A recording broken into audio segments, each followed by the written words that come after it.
En 1971, un 20 de noviembre, se emitiría un sketch nuevo en el programa de Chespirito, llamado El Ropavejero, donde veríamos a un niño de escasos recursos que convivía con la hija de un globero. Ninguno de los personajes tenía nombre. La idea siempre fue crear un episodio más para el programa, y sin saberlo, Roberto Gómez Bolaños tenía en sus manos el proyecto que lo inmortalizaría frente a toda América Latina y gran parte del mundo. Días después, estructurándose como lo conocemos hasta el día de hoy, El Chavo del Ocho, y el resto es historia.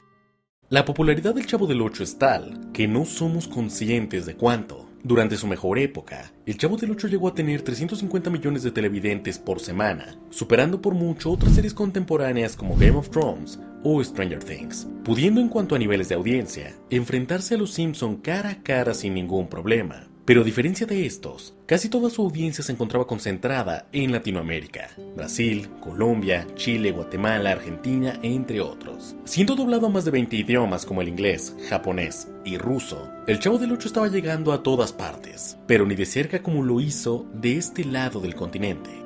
La premisa del niño que vive en una vecindad, rodeado de otras personas en el día a día, puede resultar repetitiva y engorrosa para muchos, pero esa era justamente la idea. Una trama simple que reflejaba la pobreza y la vida de un niño día a día con humor blanco. Era digerible para todo el público e identificable para quien sea. Cada uno de los personajes que vemos en pantalla pueden ser cualquier persona. El niño adinerado y presumido, el vecino flojo y desempleado, la vecina clasista e histérica, el profesor gruñón. Todos podían identificar a alguien en su entorno con esto, en conjunto con otras fortalezas de la serie. El Chavo del Ocho no carece de continuidad. Sin embargo, no es necesario que hayas visto un solo capítulo. La premisa y trama ya eran tan simple que no necesitabas verlo antes para entenderlo. Y esta es una de las razones por las que la serie no tuvo un final establecido, al no seguir ninguna línea coherente de tiempo. Si ahora mismo buscas una serie de otro país y hacen una referencia sobre Van Kilmer, por ejemplo, algunos van a entenderlo, pero otros tanto no. Ahora imagina esto hace más de 50 años, en una época sin internet y acceso a más medios de comunicación. La mayoría de referencias en el Chavo del Ocho eran entendibles para la mayoría de personas en la época. Incluso aquellas que iban directamente a la cultura mexicana, no eran tan complicadas para que el público las comprendiera. Una vecindad, expresiones locales, situaciones urbanas humildes, son temas comprensibles y emocionalmente cercanos para toda Latinoamérica, de modo que cuando la serie era doblada, no habían muchas cosas que modificar, y en conjunto con sus personajes, generaban este sentido de pertenencia. Una de las afirmaciones más populares de la actualidad es decir que Don Ramón era el personaje más importante de la serie, comentario con el que personalmente no concuerdo. Tanto Kiko como Don Ramón, los dos personajes más populares de la vecindad, tuvieron un programa juntos emitido por Telerrey en Venezuela, y fracasó. El señor Barriga era quien juntó básicamente a todos en la trama de una vecindad, permitiendo a muchos de sus inquilinos vivir sin pagar renta, perdonándolos y llevando al Chavo a Acapulco. Muchos de los episodios más icónicos sucedieron en la escuela, donde el profesor generaba estas tramas. ¿Y qué es una serie sin un villano? Si la Chilindrina nunca hubiera comprado el líquido para limpiar plata, jamás se habría ido a Acapulco. Los programas de Kiko fracasaron, pero también lo hicieron con Ramón Valdés. El Chavo del Ocho solo podía funcionar con las tramas y personajes centrados.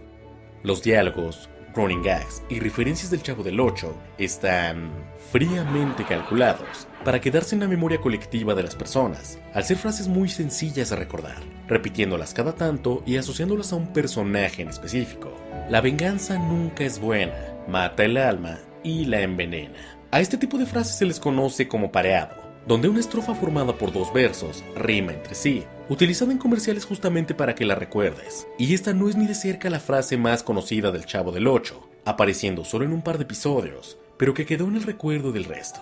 Sin embargo, el enorme éxito continental del Chavo del Ocho se debe principalmente a una relación mutualista con Televisa, la que posteriormente mancharía la imagen del programa y su elenco. Desde los años 70 hasta la fecha, Televisa ha sido la televisora más poderosa e importante de Latinoamérica, dando programas y licencias a múltiples países del continente, que en aquella época producían mucho menos contenido que en la actualidad. Luego de que la televisora comprara Canal 8, se hizo de los derechos de transmisión del programa El Chavo del Ocho, y al darse el enorme éxito nacional, Televisa posicionaría al Chavo del Ocho en todos los países de Latinoamérica, siendo emitido ininterrumpidamente por más de 50 años. Casi 3 generaciones enteras a lo largo del continente crecerían viendo al Chavo del Ocho. Al principio de este video te mencioné que El Chavo del Ocho llegó a 350 millones de personas en niveles de audiencia, y este dato puede ser engañoso o no, dependiendo de cómo lo tomes. Es impresionante que en una época sin internet y medios de comunicación limitados, El Chavo del Ocho llegara a tales números, pero la realidad es que El Chavo no tenía competencia. Países como Brasil y Venezuela transmitían El Chavo del Ocho en más de un horario y canales distintos, parte de la enorme exposición dada por Televisa. Es muy recurrente escuchar que El Chavo del Ocho es tan popular en países de vías de desarrollo porque adorna y romantiza la pobreza, pero la realidad es que, en una época como dije antes, sin grandes medios de comunicación y con los servicios de televisión de pago tan limitados a la mayoría de personas, El Chavo del Ocho se convirtió en un entretenimiento de fácil acceso para todas las edades, que en conjunto con las tramas, humor blanco, sentido de identidad y personajes lo convirtieron en el fenómeno mediático de Latinoamérica. En las últimas semanas, El Chavo del Ocho ha recobrado más aún su popularidad, al mismo tiempo que la afirmación de que a los mexicanos no nos gusta El Chavo del Ocho ha ido adquiriendo más fuerza. Y aunque no podemos afirmar o negarlo de manera general, hay que aclarar ciertos puntos. La serie ha quedado obsoleta hoy en día. Es más que normal que el humor de los 70s no llame la atención de todas las personas de la actualidad, siendo muy repetitivo y simple para el gusto de muchas personas. Pero es un punto a reconocer. El Chavo del Ocho no se ha renovado o adaptado a la actualidad, y a diferencia de otros que tampoco lo hacen, no quedó en el olvido, simplemente cumplió su ciclo natural. La idea de que El Chavo del Ocho no es querido en México me parece viene más de la percepción que tienen los extranjeros, cuya primer referencia del país naturalmente puede ser El Chavo del Ocho. A los españoles les molesta tanto las críticas a su doblaje, pues siempre han crecido con ello. Lo mismo con Lilo, quien en Hawái no es precisamente popular, y en cierto punto está vetada en vez de ser reconocida como un ícono cultural. En México El Chavo del Ocho es indudablemente parte de nuestra cultura, pero no nos hace tanta gracia como los extranjeros porque hemos vivido con ello toda nuestra vida. Más allá de la generalización, no a todos los brasileños les tiene que gustar el fútbol, como no a todos los mexicanos. Tiene que gustarnos El Chavo del Ocho. Trabajar con estereotipos siempre ha sido muy complicado, e incluso le pasó al propio Roberto Gómez Bolaños. Y la idea del niño pobre que pasa la mayor parte del día en un barril no es algo que los mexicanos quieran adoptar hoy en día. Más que no querer al Chavo del Ocho, creo que la gente no quiere a Roberto Gómez Bolaños. Como dije anteriormente, gran parte del éxito del programa es, indudablemente, cortesía de Televisa. Desde hace algunos años, esta televisora se ha visto envuelta en escándalos de todo tipo, noticias falsas, clasismo, cortinas de humo en la política, siendo dueña del club más popular del país, que es acusado de supuestas ayudas arbitrales todo el tiempo. La relación entre México y Grupo Televisa es delicada. Siendo Roberto Gómez Bolaños la cara más grande de Televisa, es natural que la gente transmita ese odio a él.